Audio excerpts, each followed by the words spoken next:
என் ஃப்ரெண்டோடைய favourite dish தான் இன்றைக்கி வந்து நான் குக் பண்ண போகிறேன். ஸோ அந்த டிஷ்ஷு வந்து அவளுக்கு கொண்டு போகிறதுக்காக தான்.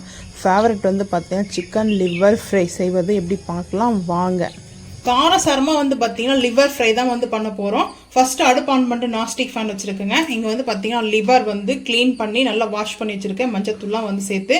ஸோ இப்போ வந்து நம்ம இதை சேர்த்துக்கலாங்க. சேர்க்கும்போது வந்து பார்த்தீங்கன்னா சலன்னு வந்து வெடிக்க ஆரம்பிக்குமே, பார்த்து சேர்த்துக்கணும். ஸோ சேர்த்தாச்சுங்க, சேர்த்துட்டேன். ஒரு 2 நிமிஷம் கழிச்சு பார்க்கலாம் வாங்க. ஸோ ஓப்பன் பண்ணியாச்சுங்க. இதுக்கு சலன்னு வெடிக்க ஆரம்பிக்குங்க. கொஞ்சம் கேர்ஃபுல்லாக வந்துட்டு பார்த்தீங்கன்னா ஹேண்டில் பண்ணிக்கணும். ஸோ இந்த டைமில் வந்து பார்த்தீங்கன்னா இப்போ வந்து பார்த்தீங்கன்னா நான் என்னென்ன சேர்க்க போகிறேன்றதை பார்த்துக்கலாம் வாங்க. ஃபஸ்ட்டு வந்து பார்த்தீங்கன்னா கொஞ்சமாக வந்து கல் உப்பு வந்து சேர்க்குறேன். தூள் உப்பு கூட வந்து சேர்த்துக்கலாம். நான் கல் உப்பே சேர்க்குறேங்க, எல்லாம் கரெக்டாக சரியாக போயிடும். ஆல்ரெடி நான் வந்து கல் உப்பு வந்து சேர்த்து வாஷ் பண்ணியிருக்கேன். மஞ்சத்தூளும் கல் உப்பும் கொஞ்சமாக கல் உப்பு மீடியமாக சேர்த்துருக்கேன். ஸோ ஹேண்ட் வாஷ் பண்ணிட்டு சேர்த்தாச்சு. கல் உப்பு சேர்த்துட்டு இப்போ ஹை ஃப்ளேம் பண்ணிக்கலாம். ஹை ஃப்ளேம் பண்ணிவிட்டு டர்மரிக் பவுடர் வந்து சேர்த்துக்கலாம். மஞ்சத்தூள் வந்து சேர்த்துக்கலாங்க. ஸோ மஞ்சத்தூள் வந்து ஒரு 2 பிஞ்ச் அளவுக்கு வந்து சேர்த்துக்கிறேங்க. ஆல்ரெடி நான் வந்து மஞ்சத்தூள் போட்டு வாஷ் பண்ணியிருக்கேன். கல் உப்பு மஞ்சத்தூளும் ஆட் பண்ணி தான் நான் வந்து வாஷ் பண்ணி எடுத்துருக்கேன். ஆயில் வந்து கூட தாங்க இருக்கணும், கொஞ்சம் கூட இருக்கணும். இதில் வந்துட்டு நம்ம சேர்க்க போகிறது வந்து பார்த்திங்கன்னா இஞ்சி பூண்டு பேஸ்ட்டு, கரம் மசாலா, அதுக்கப்புறம் பெப்பர் பவுட்ரு தாங்க. ட்ரை ரோஸ்ட்டுங்க, சூப்பராக இருக்கும். ஒரு ரசம் வந்து வச்சுட்டு ரசத்துக்கு வந்து பார்த்திங்கன்னா சைடிஷாக வந்து சாப்பிடும்போது இந்த மழைக்கு இந்த கிளைமேட்டுக்கு வந்து பார்த்திங்கன்னா சூப்பராக இருக்குங்க. குழந்தைங்களுக்கு வந்து கொடுப்பாங்க. ஸோ இது போல் ஆனால் பைசஸ் வந்து சேர்க்க மாட்டாங்க. இந்த மாதிரி சேர்த்துட்டு லைட்டாக கொஞ்சமாக மிளகாய் வந்து கரம் மசாலா வந்து ஆட் பண்ணுவாங்க. நாங்கள் வந்து கொஞ்சம் பைசஸாக சாப்பிட்லாம், த்ரோட் பெயின் ஃபீவர்லாம் இருக்குது. ஸோ அதனால் வந்து பார்த்திங்கன்னா அதுக்காக தாங்க மெயினாக. இப்போ நல்லா இது ரோஸ்ட் ஆகட்டுங்க. ரோஸ்ட் ஆனதுக்கப்புறம் பார்த்துக்கலாம். இஞ்சி பூண்டு பேஸ்ட்டு இன்னும் கொஞ்சம் நேரம் கழித்து தான் சேர்க்கணும், இப்போவே சேர்க்கக்கூடாது. ரோஸ்ட் ஆகட்டும், பார்த்துக்கலாம். நல்லா ஆயிலில் ரோஸ்ட் ஆகிட்டு இருக்குது பாருங்கள். ஸோ இந்த டைமில் இஞ்சி பூண்டு பேஸ்ட்டு வந்து சேர்த்துக்கலாம். இஞ்சி பூண்டு பேஸ்ட்டு கொஞ்சம் கூடவே சேர்த்துருக்கேன். பைசஸ் வேணுன்ற அளவுக்கு வந்து சேர்த்துக்குங்க. ஸோ இந்த இஞ்சி பூண்டு பேஸ்ட்டு நல்லா வந்துட்டு வதங்கட்டும். இது கிரேவியாக வேணும் அப்படின்னு நினச்சிங்கன்னா தக்காளி வெங்காயத்தை வந்து ஆட் பண்ணிக்கோங்க. ஸோ நல்லா கிரேவியாக இருக்கும்.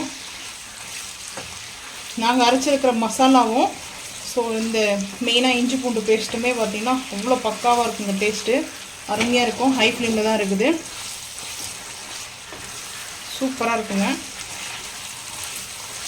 ஆயில் வந்து கொஞ்சம் கூட தாங்க இருக்கணும். மெயினாக வேணான்னா நீங்கள் ஸ்கிப் பண்ணிக்கோங்க. இந்த இஞ்சி பூண்டு பேஸ்ட்டு நல்லா வந்துட்டு பச்சை வாசனை போகிற அளவுக்கு வரைக்கும் வதங்கிடுச்சுங்க. இப்போது நம்ம வந்து கரம் மசாலா வந்து ஆட் பண்ணிட்டு போகிறேன். ஃபைனலாக வந்து பார்த்திங்கன்னா 1 டீஸ்பூன் வந்து கரம் மசாலா வந்து ஆட் பண்ணிக்க போகிறேன். 1 டீஸ்பூன் கொஞ்சம் கூட. அதுக்கப்புறம் காஷ்மீரி மிளகாய் பவுட்ரு, ஃபைனலில் வந்துட்டு பெப்பரு சேர்த்துக்கலாம். காஷ்மீரி மிளகாய் பவுட்ரு ஒரு ஹாஃப் டீஸ்பூன் வந்து சேர்த்துப்பேன். சேர்த்தாச்சு. இப்போது மிக்ஸ் பண்ணிக்கலாங்க.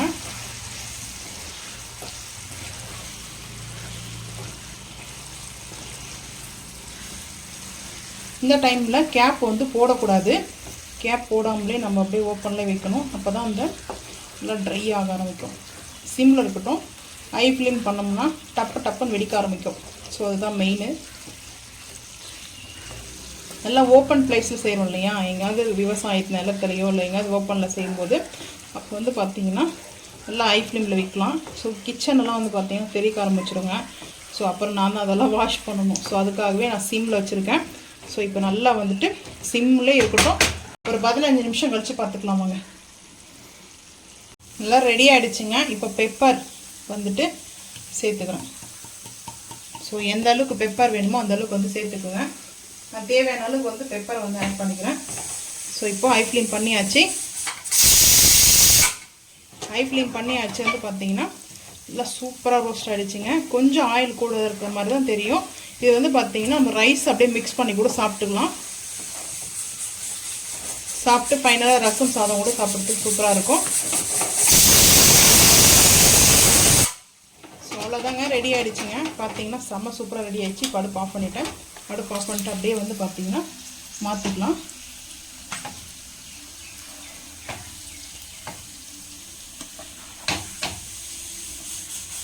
சூப்பராக ரெடி பண்ணியாச்சு, நம்ம ட்ரான்ஸ்ஃபர் பண்ணியாச்சு.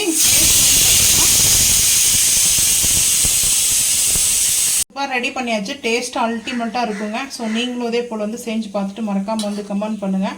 ஸோ அந்த நல்லா அந்த கொஞ்சம் ஆயில் வந்து பார்த்திங்கன்னா அந்த ரெட்டிஷாக இருக்குது பாருங்கள். ஸோ இது வந்து நம்ம ரைஸில் மிக்ஸ் பண்ணி கூட சாப்பிடும்போது அருமையாக இருக்கும். சப்பாத்தி கூட சாப்பிட்லாங்க. ஸோ உங்களுக்கு இது போல் லிவர் ஃப்ரை வந்து பிடிச்சிருந்துச்சுன்னா மறக்காமல் அந்த வீடியோ லைக் பண்ணுங்கள், ஷேர் பண்ணுங்கள், சப்ஸ்கிரைப் பண்ணுங்கள், பெல் ஐக்கான் வந்து கிளிக் பண்ணுங்கள், மறக்காமல் சொன்னது ஃபாலோ பண்ணுங்கள். அப்போ தான் நம்ம போகிற வீடியோ உங்களுக்கு நோட்டிஃபிகேஷன் வரும். தேங்க்யூ.